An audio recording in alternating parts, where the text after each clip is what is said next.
Control oil and you control nations. Control food and you control people. This powerful statement, often attributed to Henry Kissinger, neatly captures the immense strategic value that defined the 20th century. It serves as a stark reminder of how a single commodity could dictate the fates of empires and the direction of global history.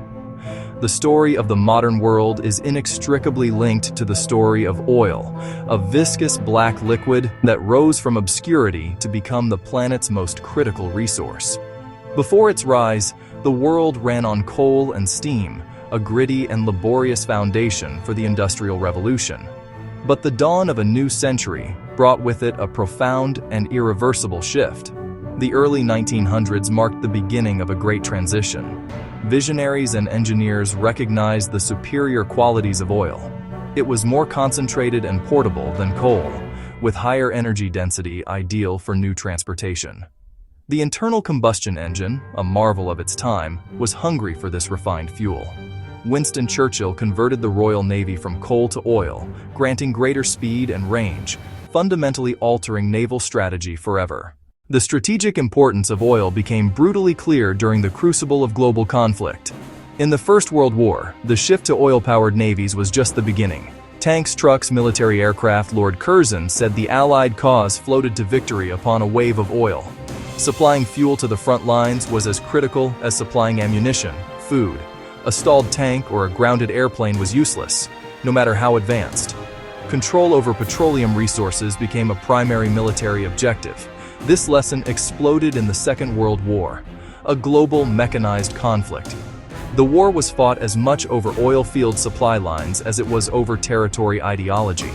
The Axis powers, Germany and Japan, were critically short on domestic oil.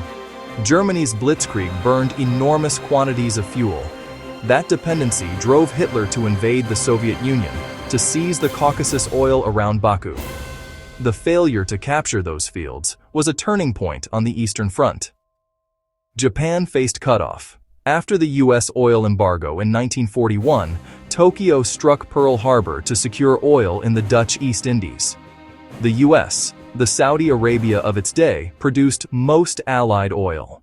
In the aftermath of World War II, as the world was rebuilt from the rubble, the geopolitical landscape was reshaped around the control of energy. The United States emerged as a military and economic superpower and the undisputed leader of the global oil order. American oil companies, the Seven Sisters, dominated exploration, production, and distribution worldwide. Firms like Exxon, Mobil, and Chevron operated with immense influence, often as quasi-diplomatic arms of U.S. policy. The post-war boom, suburbia, mass consumption, was built on cheap, abundant oil, much from American wells. But the center of gravity shifted. Middle Eastern reserves proved staggering.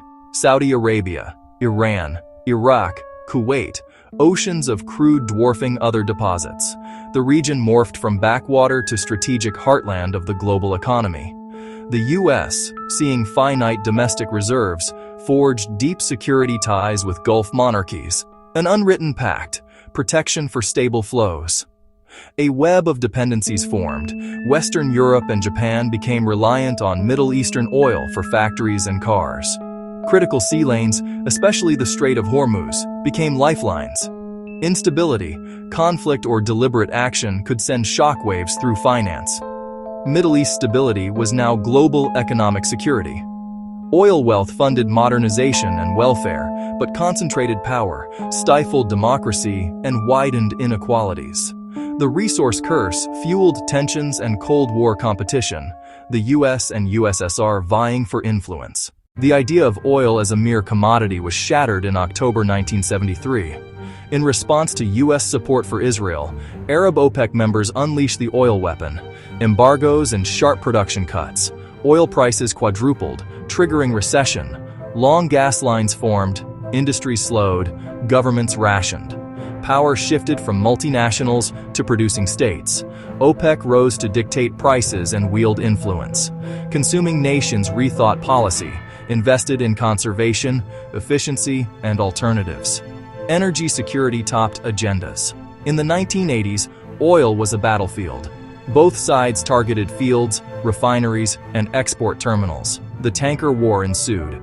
Neutral shipping was attacked, markets jittered, the U.S. Navy intervened to protect sea lanes. The 2003 invasion of Iraq put oil and power center stage, officially WMDs and terrorism. Critics pointed to vast reserves and strategic aims. After invasion, international companies arrived. Control of oil remained central to Iraq's fragile politics. The image of long lines at gas stations still haunts that memory. Oil remains a strategic tool, capable of shifting economies and foreign policy overnight. Today, the foundations of the oil-centric world order are beginning to show cracks. While oil and natural gas remain dominant in the energy mix, a profound transformation is underway. Climate urgency, coupled with technological advances, accelerates a shift to renewables and electrification. This is not a simple fuel swap. It is building a new geopolitical landscape with fresh resources, choke points, and power brokers. Batteries are a key pillar, enabling EVs and grid storage for wind and solar, essential for a decarbonized future. A new appetite rises for strategic minerals: lithium, cobalt, nickel, manganese. Lithium concentrates in South America's Lithium Triangle. The DRC dominates cobalt. China positioned itself at the center, not by owning mines, but by controlling processing and refining to battery-grade inputs. New dependencies emerge. Leaders worry these chains could be weaponized, echoing 1973. The race is on. Diversify sources, build domestic processing, and invent chemistries using more abundant materials. You know, that close-up of a modern lithium-ion cell being assembled says everything about this shift. The long shadow of the 20th century taught a clear lesson. Control over the dominant energy source translates into immense geopolitical power. For decades, that source was oil. Produced, refined, its flow protected by those who held the levers of influence. This reality shaped alliances, ignited wars, and fueled modern economies. Today, oil has not vanished, but its solitary reign is ending. The global power matrix is becoming far more complex, fragmented, multi-layered. Energy security is no longer just about barrels.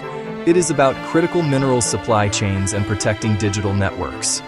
Innovation in clean tech meets new rivalries. Choke points and centralized processing create vulnerabilities. Data introduces a novel dimension, the ability to monitor and influence energy, mobility, and behavior. It is a form of power Kissinger's generation could scarcely imagine. Nations will still act in self-interest to secure what their prosperity demands. Control the electrons and you shape the economy. Control the data and you shape the reality.